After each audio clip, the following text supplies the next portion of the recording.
नमस्कार मित्रों, मैं मिथिलेश कुमार पटेल आपके अपने YouTube channel the new study में आपका स्वागत करता हूं। आज का हमारा टॉपिक है समास। ये हमने थोड़ा सा परिभाषा इसकी लिख ली है ताकि आपका टाइम बच सके।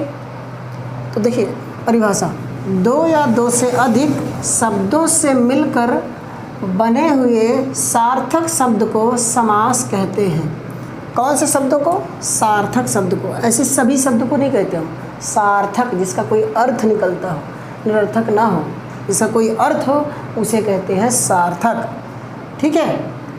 इसके अलावा एक और परिभाषा है, अथवा में आप लिख सकते हो, अथवा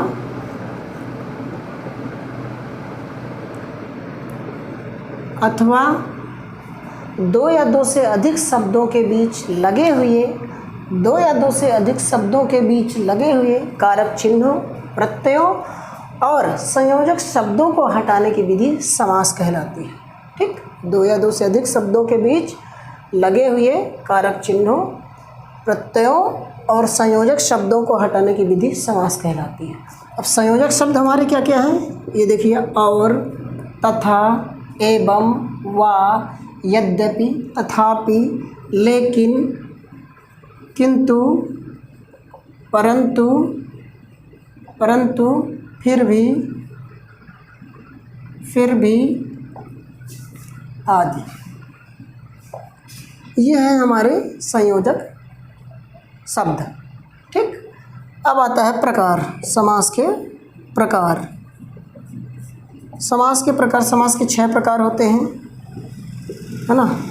समास के 6 प्रकार होते हैं। पहला है अव्ययी भाव, फिर है आपका तत्पुरुष, फिर है कर्मधारय समास, उसके बाद है द्विगु समास, इसके बाद है द्वंद्व समास,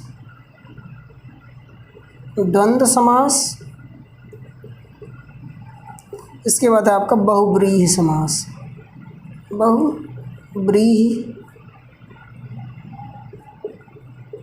समास। ये समास के 6 प्रकार हैं। ठीक है। तो हम सबसे पहला समास पढ़ेंगे अव्ययी भाव समास।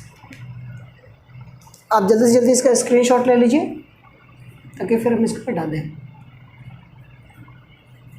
ठीक है। देखिए अब हम आपको बता रहे हैं अव्ययी भाव समास। ट्रिक के साथ हम बताएंगे। ठीक है। ट्रिक के साथ आपके बहुत जल्दी समझ में आ जाएगा और बहुत आसानी से समझ में आ जाएगा। ठीक है। अव्ययी भाव समास, जिस सामासिक शब्द का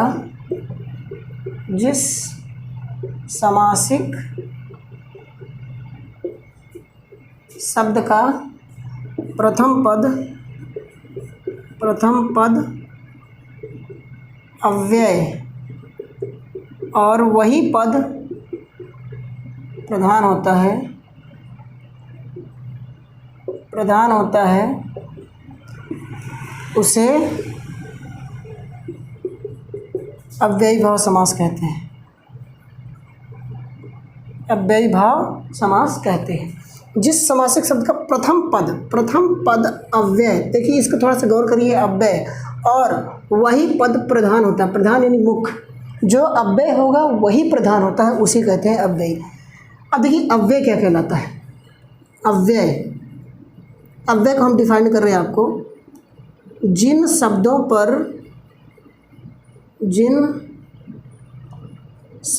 पर लिंग, वचन, काल आदि का कोई प्रभाव नहीं पड़ता है उन्हें अव्यय कहते हैं। मतलब लिंग, काल और वचन, इन शब्दों पर, किन पर? जिन शब्दों पर इनका कोई असर नहीं पड़ता उसे कहते हैं अव्यय। ठीक। ये अपरिवर्तित रहते हैं, परिवर्तित नहीं होते हैं। ठीक है। तो उसे कहते हैं अव्ययी भाव समास। ठीक। वही पद अव्यय होता है, वही पद प्रधान होता है, दूसरा पद प्रधान नहीं होता, इसलिए उसको कहते हैं अव्ययी भाव समास। ठीक है। इसका आप स्क्रीनशॉट ले लीजिए। ठीक।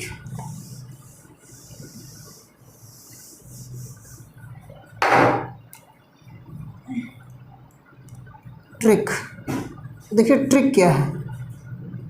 ट्रिक है इसमें नंबर 1 कि इसके प्रथम पद में, है ना, प्रथम पद में कौन कौन से शब्द आते हैं? अनु, प्रति, यथा, हर, भर, आ, नी आदि।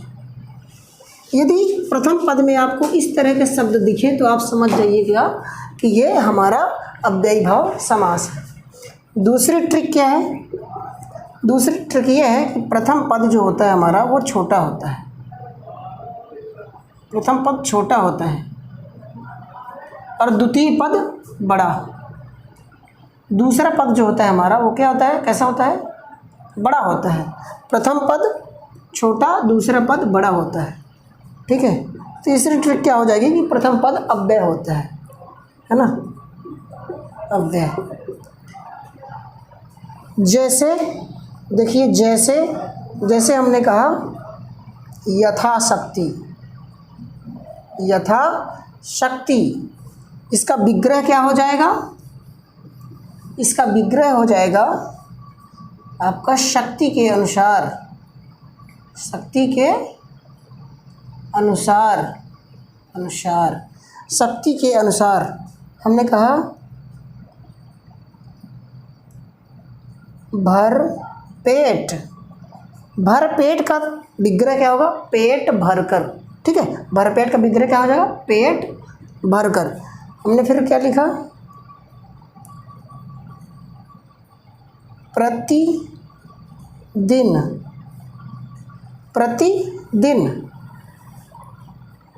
प्रतिदिन का क्या हो जाएगा आपका? प्रत्येक दिन। अनुरूप, अनुरूप क्या हो जाएगा? रूप के अनुसार। ठीक है, इसका क्या हो जाएगा? रूप के अनुसार, अनुरूप, रूप के अनुसार। हर घड़ी, हर घड़ी हमने कह दिया हर घड़ी, इसका विग्रह क्या हो जाएगा? घड़ी घड़ी। आजीवन, आजीवन का विग्रह क्या हो जाएगा? जीवन भर। नी से कैसा समास बनता है? निडर, इसका विग्रह क्या हो जाएगा? डर के बिना, निडर। यहाँ पे हम लिख देते हैं निडर, निडर, इसका विग्रह क्या हो जाएगा? डर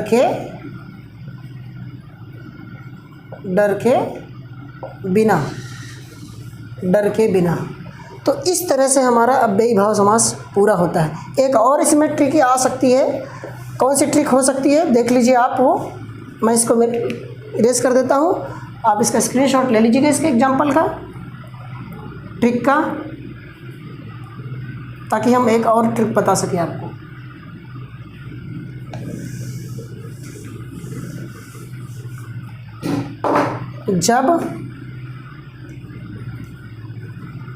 जब कोई शब्द बार बार आए, है ना, बार बार आए, जब कोई शब्द बार बार आए तब भी आपका अव्ययी भाव समास होता है। जैसे हमने कहा हाथों,